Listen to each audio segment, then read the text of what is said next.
Mapagpalang araw mga ka-business. So ituturo ko ngayon paano magkayag nyo at ipapakita ko po sa inyo. At syempre bibigyan ko na rin po kayo ng tips paano magnegosyo ng nyog at paano po palakasin po yung pagbenta ng nyog. Isa pong sikreto po dyan mga ka-business. Unang-una, ito pong kayuran.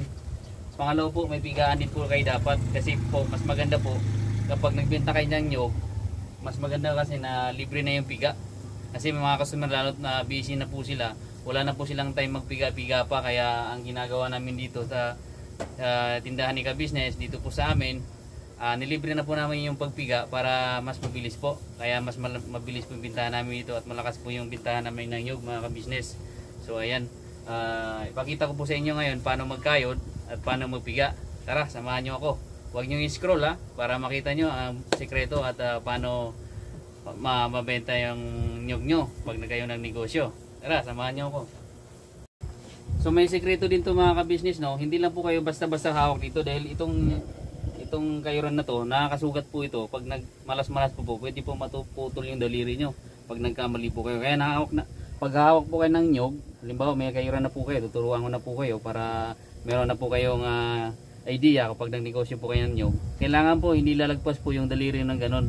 Huwag mo ilagpas ng ganyan, madadali po yung makakayod po yung kamay nyo, daliri nyo. Kailangan po sakto lang po. Tapos yung hawak po hindi mahigpit, hindi rin malakas para matansya mo yung ikot nya.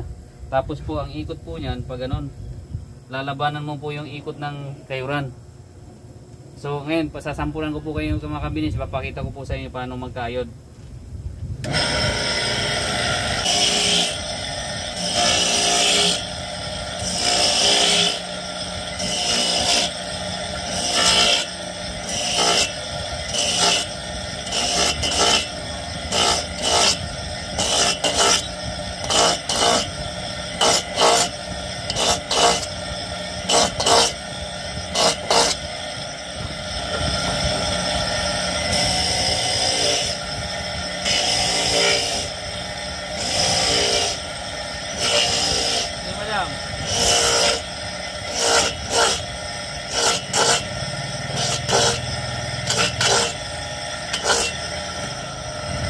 Tapos ito mga ka-business, no, para hindi mangdidiri po yung mga bumibili po ng nyog, kailangan po pag gumawa kayo dito, pag ipasok nyo na sa net para pigain, palutin nyo po yung kamay nyo para naman hindi mangdiri po yung mga customer nyo. Pag diniretso mo kasi ng gano'n, nakakamay ka, nandidiri po yung iba na customer namin Kaya ang ginagawa po namin, tinuturo ko rin po dito sa mga kasama ko dito na nagkakayutin, kasi may mga kasama kong lalaki nagkakayutin.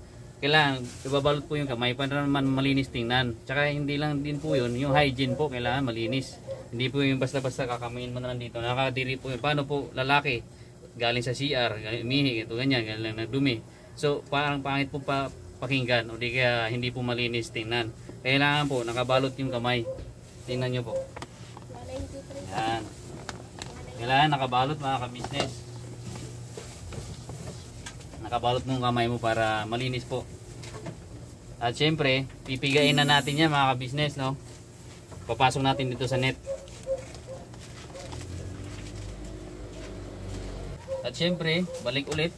Ipapasok ulit yung kamay para malinis po tingnan.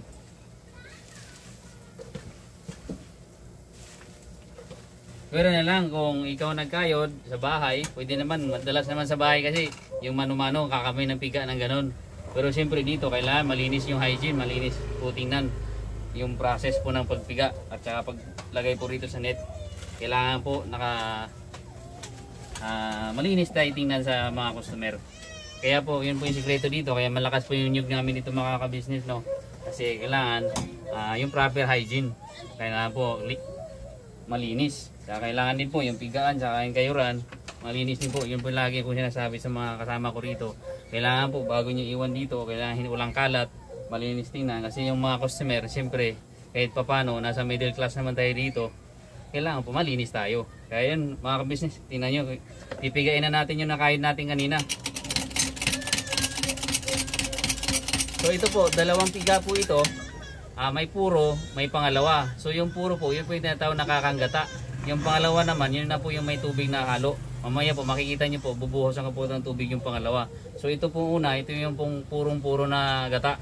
So yun po yung kagandahan po sa ganito po kaysa yung mano-mano. Yung mano-mano kasi lalagyan mo ng tubig. Yung ganito naman, puro po ang makuha talaga sa gata, mismong gata. Yan, makikita nyo po.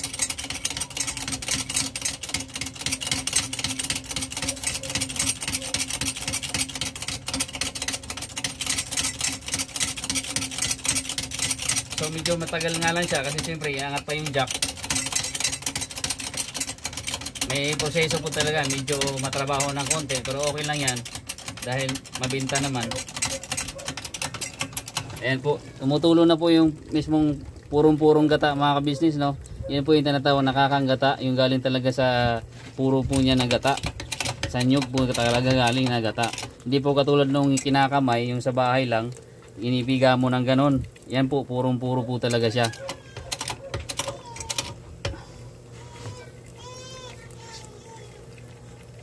So matrabaho nga lang po siya mga business, no? Pero okay po siya pang business.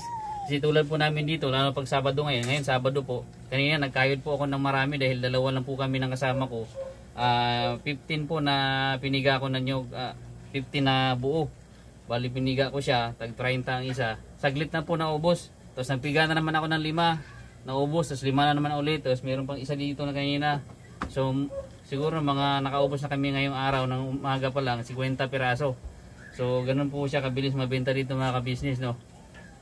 Kasi pagka mag-isa lang ako ginagawa ko, napipiga na po ako. So tapos na po yung balik tayo sa mini topic natin. So ito po yung kakanggata mga ka-business, no? So ayan. Ngayon papakita ko po sa inyo yung pangalawang piga. Yung pangalawang piga naman po mga ka-business, mayroon na po itong tubig. So madalas ito yung pinapakulo sa mga niluluto muna. So ito na yung pangalawa, may tubig po siya, bubuhusan ng tubig. Bubuhusan natin siya, ayan. So pipigain pa rin po natin, aangit na pa rin natin yung jack. So ito yung pangalawang piga. So madalas po ito yung unang nilalagay sa pagluluto, pangpakulo, tapos yung kakanggata, yun po yung panguna. Yung iba naman, yung style nila, yung kakanggata muna bago itong isa. Kasi dito sila matatansya. Depende po yan sa nagluluto eh. Kung ano po yung nauuna. Kami madalas, ako pag nagluto, nauna kakanggata bago ako magkukontrol doon sa pangalawa.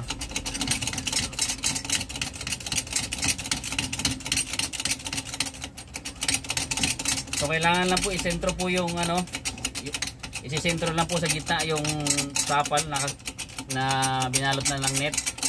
Para po hindi tabingi, tsaka patas yung pagpiga. Dati naman mga business, no, meron lang po kami dati ito, kayuran. Dahil ito medyo may kamahalan po ito. Binili ko po ito ng 8,500. Itong buo na to dahil purong-puro po itong bakal tsaka itong jack. Mahal din po ito. Maabot din po ito ng 3,000. Kaya po, pero siyempre nag-invest talaga ako, nag-ipon kami ng ano, pinuhunanan po talaga namin kasi ang inahanap kasi ng customer yung nakapiga na. Kaya yan, tawa na Diyos, nakabili naman kami. Yun, malakas na po ang nyug namin dito mga ka-business.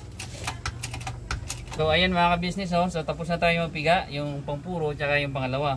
So ito yung puro mga ka-business, oh. Ang ginagawa namin dito, siyempre nilalagay mo namin sa plastic to bago namin binibigay sa customer. Tapos po yung plastic yung mga ka-business, makapal po dapat yung panggawa ng yelo, yung ganito po. Yan. Makapal po itong yung ice bag po dapat. Huwag yung manipis. Kasi pagka binigay mo sa customer, kailangan makapal siya.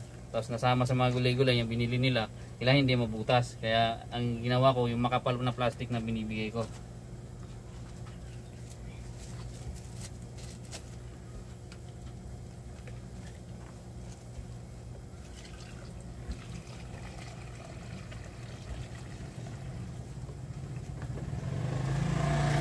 So ito yung po yung pangalawa.